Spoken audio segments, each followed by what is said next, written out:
Hello friends, welcome to రుచి వంటిల్లు. ఈరోజు మనం బెల్లం అప్పాలు చాలా టేస్టీగా ఎలా తయారు చేసుకోవాలో చూద్దాము. ఈ అప్పాలను మనం దేవుడికి నైవేద్యంగా పెట్టడానికి చేసుకోవచ్చు, ఇంకా స్నాక్స్లా చేసుకోవడానికి కూడా చాలా బాగుంటాయి. ఈ అప్పాలు మనకు పైన క్రిస్పీగా లోపల సాఫ్ట్గా చాలా టేస్టీగా ఉంటాయి. సో లేట్ చేయకుండా వీడియోలోకి వెళ్ళిపోదాం.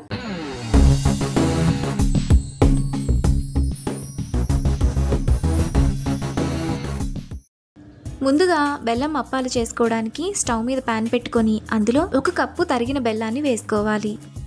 ఇప్పుడు అదే కప్పుతో 1.25 కప్పు నీళ్లు పోసుకోవాలి. ఇప్పుడు బెల్లం కరిగేంత వరకు కలుపుకోవాలి. ఈ అప్పాలు చేసుకోవడానికి మనకి ఎలాంటి పాకం రానవసరం లేదు, బెల్లం కరిగితే సరిపోతుంది. బెల్లం ఈ విధంగా కరిగిపోయిన తర్వాత ఒక పొంగు వచ్చేంత వరకు మరగనివ్వాలి.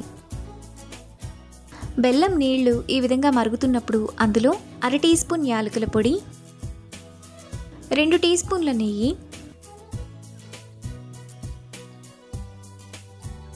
చిటికెడు ఉప్పు, 1/2 కప్పు గోధుమ పిండి,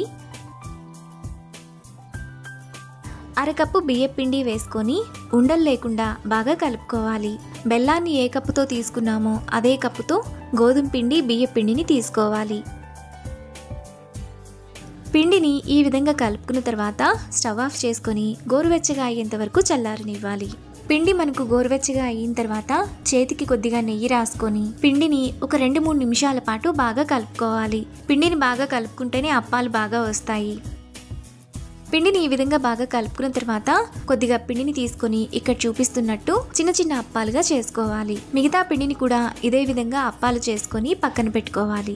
అప్పాలను ఇక్కడ చూపిస్తున్నట్టు ఈ విధంగా చేసుకొని విడివిడిగా ఉంచుకోవాలి. ఇప్పుడు స్టవ్ మీద ప్యాన్ పెట్టుకొని అందులో డీప్ ఫ్రైకి సరిపడినంత ఆయిల్ పోసుకోవాలి. ఆయిల్ బాగా వేడైన తర్వాత అప్పాలను ఒక్కొక్కటిగా వేసుకొని మీడియం ఫ్లేమ్లో బ్రౌన్ కలర్ వచ్చేంత వరకు ఫ్రై చేసుకోవాలి. ఈ అప్పాలు మనకు వారం రోజుల పాటు నిల్వ ఉంటాయి.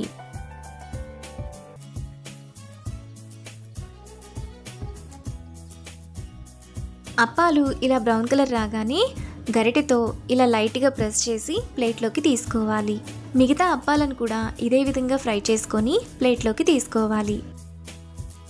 మనకు చాలా టేస్టీగా బెల్లం అప్పాలు రెడీ అయిపోయాయి. ఇప్పుడు వీటిని మనం నైవేద్యంగా సర్వ్ చేసుకుంటే ఎంతో టేస్టీగా సింపుల్గా చేసుకునే బెల్లం అప్పాలు రెడీ. ఈ రెసిపీని మీరు కూడా ట్రై చేసి మీకు టేస్ట్ ఎలా కుదిరిందో నాకు కామెంట్స్లో షేర్ చేయండి. ఈ వీడియో కనుక మీకు నచ్చినట్లయితే లైక్ చేసి షేర్ చేసి సబ్స్క్రైబ్ చేయండి.